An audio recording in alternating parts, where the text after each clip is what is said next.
Malam ini kita mau sama-sama merenungkan dengan satu tema, jangan bersungut-sungut. Yuk kita katakan sama-sama, jangan bersungut-sungut. Saya percaya kondisi kita hari-hari ini tuh sangat memungkinkan untuk kita bisa bersungut-sungut. Betul apa betul? Ya, pertanyaannya sekarang begini, kenapa kita tidak boleh bersungut-sungut? Kenapa kita tidak boleh bersungut-sungut? Karena Tuhan sendiri yang melarang kita untuk kita bersungut-sungut. Dari mana kita tahu? Yohanes 6 ayat yang ke-43 dengan jelas berkata, jawab Yesus kepada mereka, jangan kamu bersungut-sungut. Yesus berkata, jangan kamu bersungut-sungut. Pertanyaannya, kenapa sampai Tuhan melarang kita untuk bersungut-sungut? Ya. Kenapa Tuhan melarang kita untuk kita bersungut-sungut? Jawabannya karena Tuhan tahu bahayanya kita hidup dalam persungutan. Jadi dalam kita bersungut-sungut itu ada bahaya. Kalau kita membiasakan diri kita hidup di dalam persungutan, ada bahaya yang sudah tersedia menghadang di depan kita. Mungkin kita sama-sama berpikir, apa bahayanya bersungut-sungut? Yang pertama, bahaya dari bersungut-sungut tidak dapat melihat hal-hal yang positif. Orang yang bersungut-sungut, dia nggak akan pernah bisa melihat hal yang positif dari sesuatu peristiwa, dari seseorang, dari suatu kejadian. Pokoknya semuanya negative thinking aja. Selalu bahasanya yang sekarang hari-hari ini terkenal, diksinya adalah nyinyir. Orang yang bersungut-sungut selalu nyinyir hidupnya. Apa aja dinyinyirin. Jadi kalau kita lihat, kok kenapa ya dia tuh nyinyir terus, berarti dia sedang hidup dalam persungutan. Bahaya orang yang bersungut-sungut itu dia tidak dapat melihat hal yang positif. Kenapa? Roma 8 ayat 28 berkata, kita tahu sekarang bahwa Allah turut bekerja dalam segala sesuatu untuk mendatangkan kebaikan. Kalau firman Tuhan katakan segala sesuatu untuk mendatangkan kebaikan, artinya peristiwa-peristiwa yang kita alami itu nuansanya positif atau negatif, Bapak Ibu? Pasti positif. Setuju ya? Ketika Tuhan menyodorkan hal yang positif buat kita, tetapi kita bersungut-sungut, maka kita nggak akan bisa melihat sisi positifnya Tuhan yang Tuhan tawarkan buat kita. Seperti kita memakai kacamata negatif aja gitu. Ada satu ilustrasi, satu kisah di mana sepasang suami istri baru pindah ke suatu komplek perumahan yang baru. Ketika mereka makan pagi, breakfast, istrinya bilang sama suaminya, itu tetangga kita kenapa ya kalau kok mencuci cuciannya tuh nggak bagus gitu, ngejemur terus cuciannya kayaknya nggak bersih deh. Suaminya cuma melihat, oh iya. Esoknya istrinya berkomentar hal yang sama, lusa berkomentar hal yang sama. Lalu si suami ini mulai curiga, ada apa? Ketika dia mulai perhatikan kaca di samping meja makan mereka, itu ternyata kotor, banyak spot-spot kotoran. Dan ketika sudah dibersihkan oleh si suami, keesokan harinya istrinya berkatanya beda. Wah, tumben nih tetangga kita cuciannya jadi bersih sekarang? Kemarin kotor semua. Ternyata suaminya berkata begini, ternyata bukan cucian tetangga kita yang kotor, tetapi kaca jendela rumah kita yang kotor. Apa yang kita pelajari dari sini, Bapak Ibu? Kalau kita pakai kacamata persungutan, kita nggak akan bisa melihat hal positif sekecil apapun, sebesar apapun. Hal positif, kebaikan yang Tuhan berikan buat kita, yang Tuhan sediakan buat kita, itu tidak akan pernah kita bisa lihat sisi positifnya. Jadi makanya Tuhan bilang, jangan kamu bersungut-sungut. Nah, Bapak Ibu, kebaikan dalam ayat Roma 8 ayat 28 ini, itu bahasa Yunaninya adalah agathos. Apa itu agathos? Agathos punya salah satu maknanya adalah berguna. Jadi, hal-hal yang Tuhan izinkan kita alami, itu bukan hanya untuk mendatangkan kebaikan saja, tetapi hal-hal itu berguna buat kita. Tapi berguna seperti apa, Pak? Ketika kita merendahkan hati kita dan kita mencari kehendak Tuhan, Tuhan pasti akan tunjukkan apa kegunaannya. Makanya ayat ini dibuka dengan kalimat, kita tahu sekarang. Kapan? Kapan taunya? Sekarang. Ketika mata kita dicelikkan, kita tidak lagi menggunakan kacamata negatif, kacamata persungutan, kita akan bisa melihat hal yang positif dari hal-hal yang kita alami. Bapak Ibu, orang yang bersungut-sungut lebih mudah matanya melihat hal-hal negatif daripada hal-hal yang positif. Ada satu cerita, Bapak Ibu, satu ilustrasi di mana sebuah keluarga sedang liburan. Tahu-tahu mobil yang dikendarai mereka kecelakaan dan akhirnya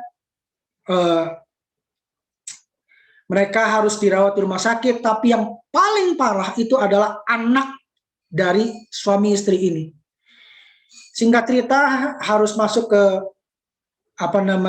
ruang operasi untuk segera diambil tindakan untuk menyelamatkan nyawa si anak ini. Tapi tunggu kok nggak datang-datang dokter bedahnya.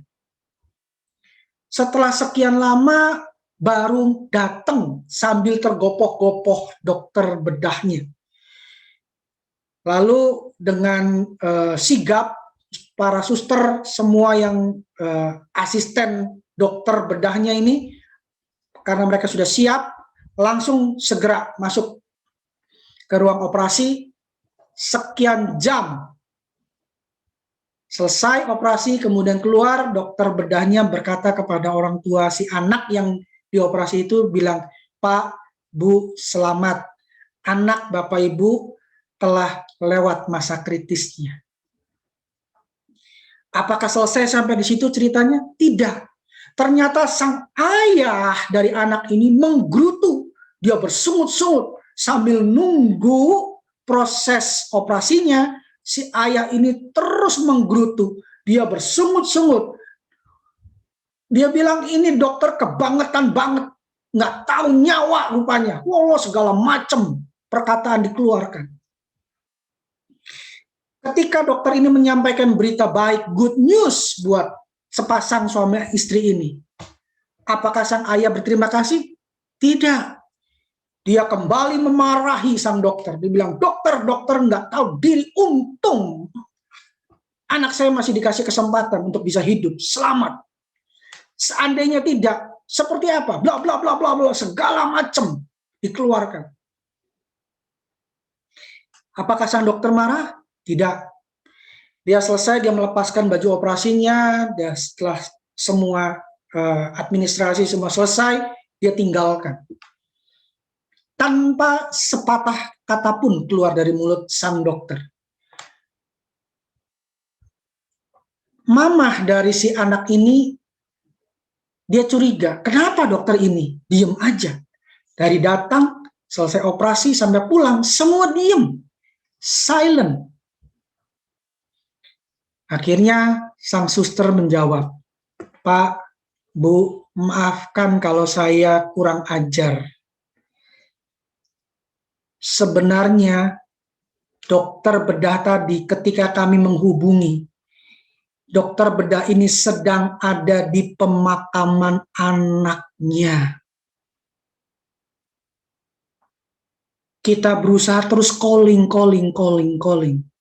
Dan dia menyempatkan berangkat ke rumah sakit untuk mengoperasi anak Bapak Ibu. Dan sekarang dokter ini akan kembali ke pemakaman untuk menyelesaikan proses pemakaman anaknya. Lihat Bapak Ibu, ketika mata kita melihat dengan persungutan, kita nggak akan bisa melihat dengan empati. Kita selalu melihat yang salah. Berapa banyak orang yang hidup dalam persungutan, sering banget terjadi perselisihan. Kenapa? Karena dia tidak pernah bisa melihat hal yang positif. Seperti mata lalat, hanya melihat kotoran daripada mata lebah yang melihat nektar atau madu bunga.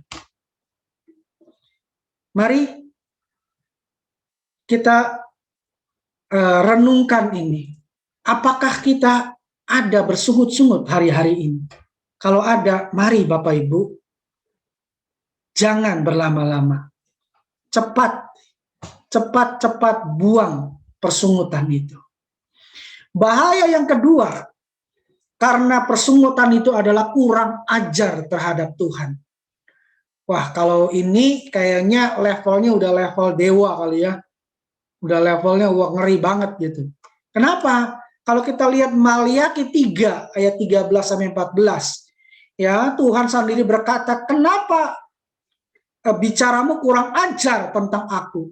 Apa yang kamu bicarakan? Ya. Ayat 14, kamu berkata adalah sia-sia beribadah kepadaku. Apakah untungnya kita memelihara hal apa yang baik yang harus dilakukan? Intinya Bapak Ibu, bangsa Israel kala itu dia bersungut-sungut, dia bilang untuk apa kita hidup saleh, untuk apa kita memelihara hari-hari yang harus kita lakukan, untuk apa kita melakukan peribadatan kita dengan benar. Tetapi orang yang di sana yang tidak melakukan itu kok kayaknya hidupnya lebih enak. Sepertinya klasik ya. Mungkin kita sering dengar kalimat seperti ini. Untuk apa saya hidup benar, tetapi hidupnya sepertinya menderita. Lebih enak dia yang hidupnya, aduh. Apakah seperti itu? Ketika kita melontarkan seperti itu, bersungut-sungut di hadapan Tuhan, sebenarnya kita sedang kurang ajar terhadap Tuhan. Jadi yuk, mari Bapak Ibu, hentikan persungutan kita. Amin. Nah, sekarang bagaimana caranya untuk kita tidak bersungut-sungut? Bagaimana caranya? Dua hal saja. Yang pertama, percayalah bahwa semua yang terjadi itu atas seizin Tuhan. Ya, Tuhan tetap berikan yang terbaik buat kita. Dan Tuhan tetap pegang kendali atas apa yang kita alami. Ya, Tuhan pegang kendali atas apa yang kita alami.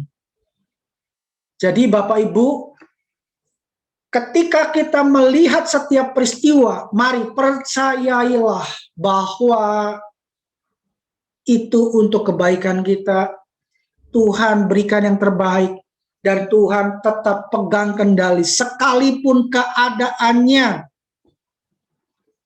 itu kita di ujung tanduk. Yeremia 29 dengan jelas berkata, Tuhan, mengetahui rancangan-rancangan apa yang ada pada Tuhan mengenai kita. Ya, rancangan apa? Rancangan damai sejahtera, bukan rancangan kecelakaan. Nah, Bapak Ibu, kata mengetahui di ayat Yeremia 29 ini, ya, itu bahasa Ibraninya adalah yada. Yada itu punya salah satu maknanya adalah recognize. Apa artinya? Mengenali. Apa sih artinya? Artinya Tuhan itu tahu rancangan, mengenali rancangan yang pas buat kita. Rancangan Tuhan itu pas, tidak pernah overdosis, kekurangan atau kelebihan dosis. Pas dosisnya buat kita. Jadi kalau kita belajar mempercayai ini, maka biarkan dia bekerja. Let it be, biarkan dia bekerja. Jangan diganggu, jangan direcokin. Kenapa? Karena dia tahu rancangan yang pas, yang terbaik buat kita. Sekalipun mungkin mata kita bilang, aduh Tuhan, sudah terlambat rasanya. Aduh Tuhan, sudah tidak ada jalan. No way out Tuhan. Semua jalan depan, belakang, atas, bawah, semua tertutup. Ya, kalau kita mempercayai Tuhan seperti itu, mari biarkan dia bekerja. Biarkan dia bekerja. Kenapa? Karena seperti tingginya langit dari bumi, kata firman Tuhan, demikianlah jalanku dari jalanmu dan rancanganku dari rancanganmu. Artinya, kadangkala kita nggak bisa nyampe. Apa sih rencana Tuhan? Betul apa betul? Seringkali kita bilang, kok kayaknya, aduh nggak mungkin lah Tuhan. Ini sudah ibarat kata, sudah kebakaran. Ya, sudah nasi sudah jadi bubur, masa sih bisa diselamatkan? Sudah dalam kondisi kritis Tuhan, masa sih bisa diselamatkan? Sudah di ICU Tuhan, masa sih bisa diselamatkan? Kalau kita percayai Tuhan kita, pegang kendali atas hidup kita, biarkan dia bekerja. Ya Bapak Ibu, sekalipun sepertinya sudah telat 4 hari, ya, sepertinya udah telat 4 hari, tetapi Tuhan tetap pegang kendali. Jadi yuk, sekalipun keadaannya sepertinya impossible, jangan kita bersungut-sungut, tetap percayai Tuhan, pegang kendali atas segala sesuatu.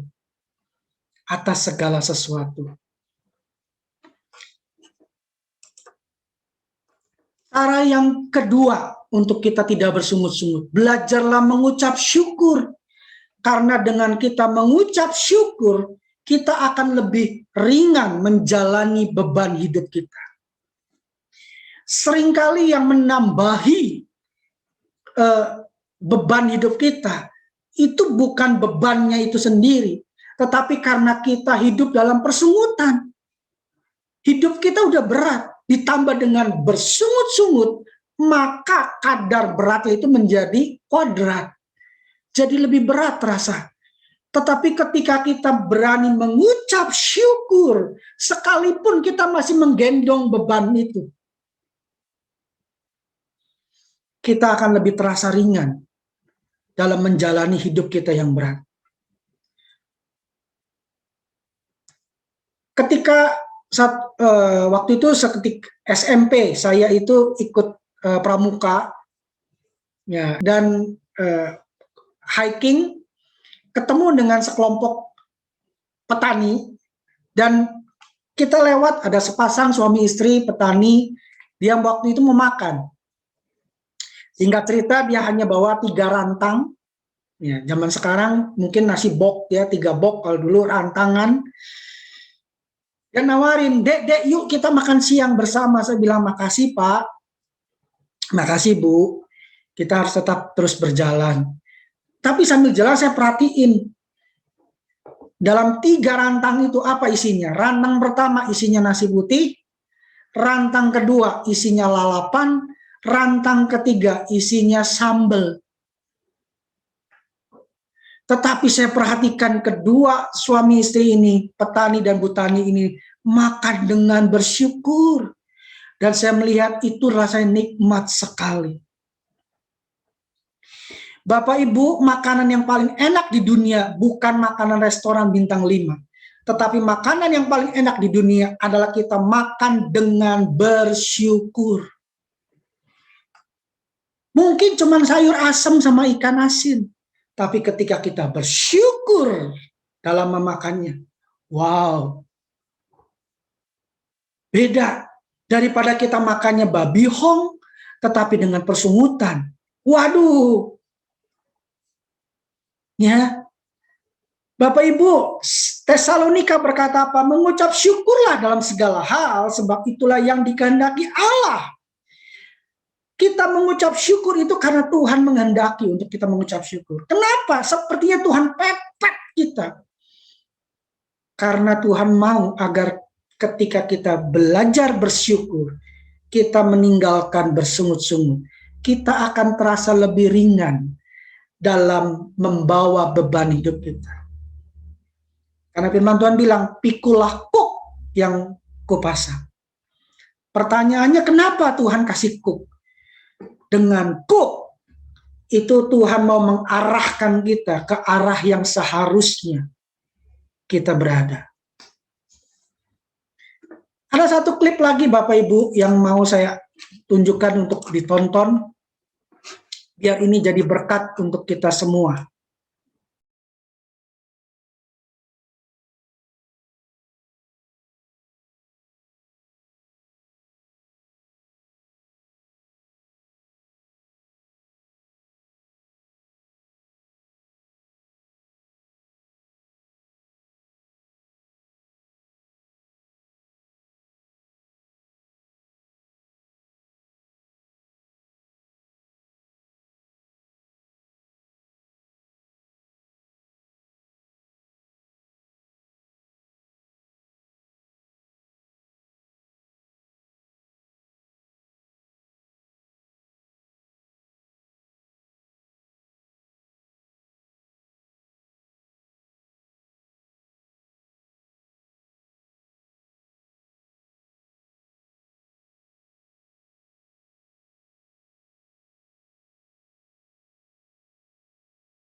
Oke, Bapak Ibu,